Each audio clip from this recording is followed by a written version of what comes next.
And we are disturbed when we see among our people a climate of fear and anxiety. We are concerned. We lament. We grieve. We feel compelled. We bishops advocate. We recognize that nations have a responsibility. We as Catholic bishops love our country, see the Good Samaritan. We stand with you in your suffering. You've opened the cans. I want to bring up the USCCB. They've issued a public statement. This vote that took place at the USCCB, it wasn't even close. It was 216, I believe, to 5. It was not even close when it came to this astounding rebuke of the Trump administration. All these bishops, which are talking so much about illegal migration and they're so concerned about the mistreatment of migrants, notice how none of them talked about the opposite Catholic teaching of protecting one's borders at all under the Biden administration. Part of being Catholic is recognizing that when the magisterium is teaching for 60 years consistently on a subject. By the way, my name is Joe McClane. I host a radio program called A Catholic Take, where we look at the world through a Catholic lens.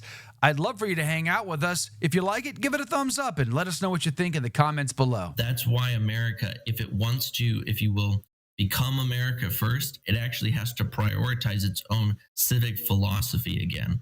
Again, I don't think you can be, there's all these guys running around today saying, we're America first, and they're praising dictators of other countries, right? They're praising evil men throughout history that were mass murderers. It's like, okay, or they'll call the US Constitution, a Freemasonic dish rag. And it's like, okay, how can you claim to be America first? You hate the founding fathers, you hate the nation, you hate the Constitution, you hate the Declaration.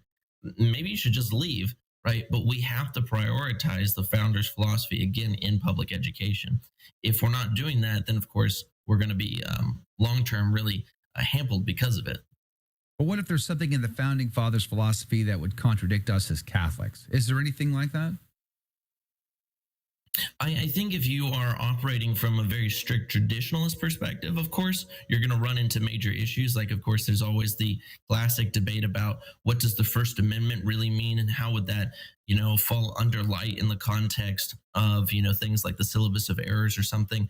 But in my opinion, what makes the traditionalist scheme kind of hard is that maybe outside of Bishop Schneider, no one in Rome believes the traditionalist perspective at all. And so part of being Catholic is recognizing that when the magisterium is teaching for 60 years consistently on a subject, like, for instance, the new documents on religious liberty, you either have to get to the point of saying either A, they're wrong, and therefore Catholicism itself is somewhat falsified because, you have 60 years of the magisterium not working, which seems to be antithetical to the reason why Christ would have set it up.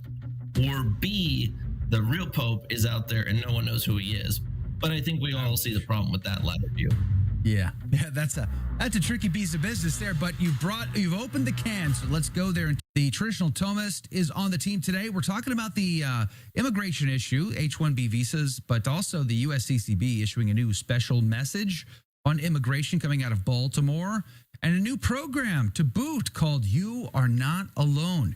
Nicholas Cavazos joining us. Nick, good morning again. Thanks for being on. The bishops seem very, very concerned about the Donald Trump administration and their efforts to deport so many illegals, but it kind of puts a lot of Catholics in an awkward position. Where is our charity for neighbor, and where is the rule of law?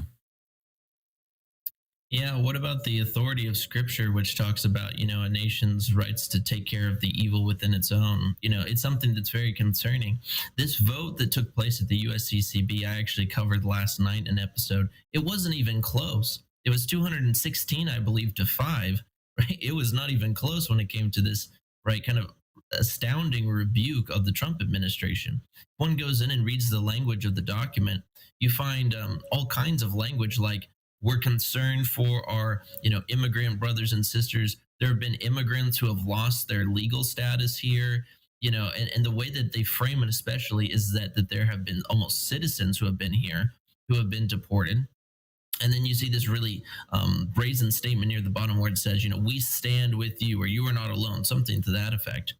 It's quite interesting. But it's as I talked about the other day when I was covering on my show the reality of the USCCB, that scandal that broke that you guys probably covered as well, about the $700 and I think it was almost $60,000 that was being given to pro-homosexual and pro-abortion groups by the USCCB, right?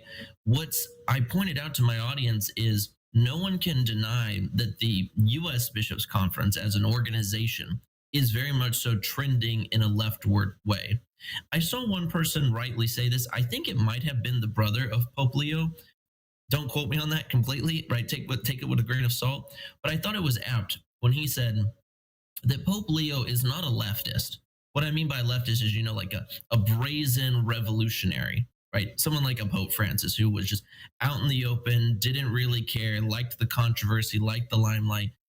Pope Leo, though, is much more of just a classical neoliberal liberal. He very much so wants the illegals to stay here. He very much so wants leftist policies to go forward, but go forward with some slowness. And this is just the latest semblance of that. So, unfortunately, for all of the right wing Catholics in America, we have to admit that outside of at least just 5 bishops who voted no on this, the supermajority of Catholics, just like every other poll, tends to follow illegal immigration to its logical conclusion. And last thing I'll say is notice how all these bishops, which are talking so much about illegal migration and they're so concerned about the mistreatment of migrants, notice how none of them talked about the opposite Catholic teaching of protecting one's borders at all under the Biden administration. There was no discussion amongst the USCCB about, hey, we need to stop this massive migration push. There was no major bishops that were coming out and talking about this. It only became an issue that the Catholic Church in America was talking about when Trump became elected. It's very interesting. In their statement, they did say, we bishops advocate for meaningful reform of our nation's immigration laws and procedures. We recognize, it goes on to say, that nations have the responsibility to regulate their borders and establish a just and orderly immigration system for the sake of the common good. Something you and I have talked about not all that long ago, really. I've said I think there needs to be an immigration reform. We have to find some way of letting good guys in and keeping bad guys out. There has to be a reform of the system. Whereas you've said you think there should be a moratorium on immigration completely for some period of time. Why do you think that?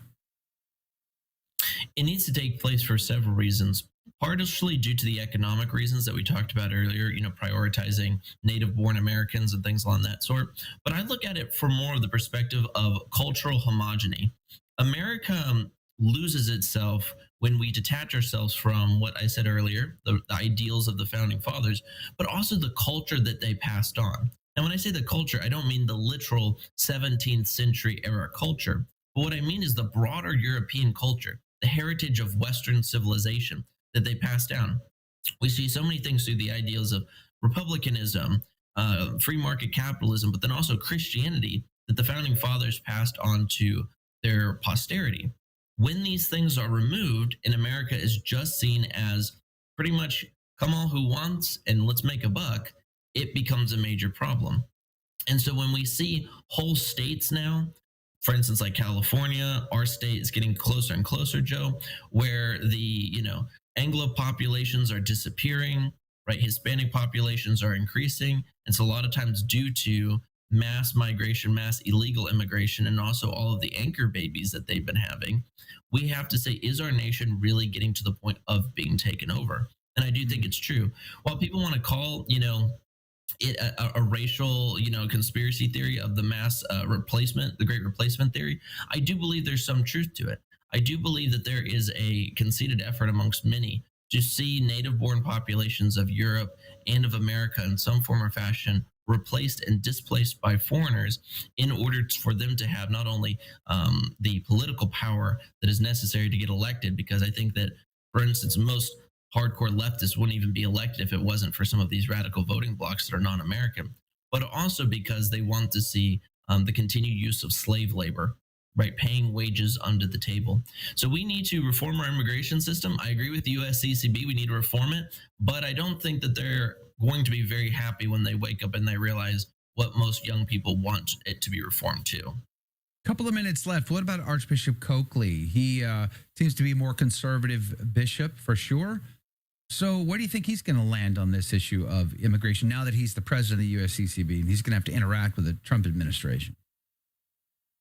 Yeah, he seems to still, though, support the migrants more so. He seems to be very conservative when it comes to certain social teachings like abortion and homosexuality, which is good, but then fairly left, if you will, when it comes to things like the death penalty and the migrant crisis.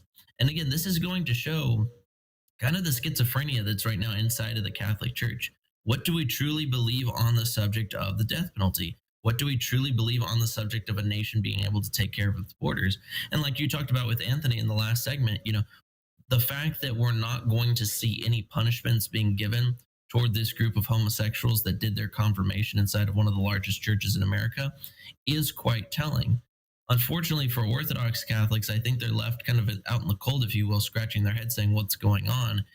And coming when it comes to this new policy change from the USCCB, perhaps there'll be more working. But I think if you see him elected as, if you will, the president of the USCCB and this document come out in tandem, yeah, it's kind of clear to see what their direction is. They want to be antagonistic to the Trump administration.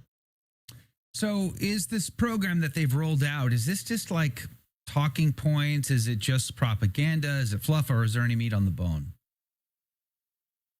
I think it could easily be both. I think we all know that organizations that come out with massive speeches with lots of interesting adjectives love to do these as just propaganda plays.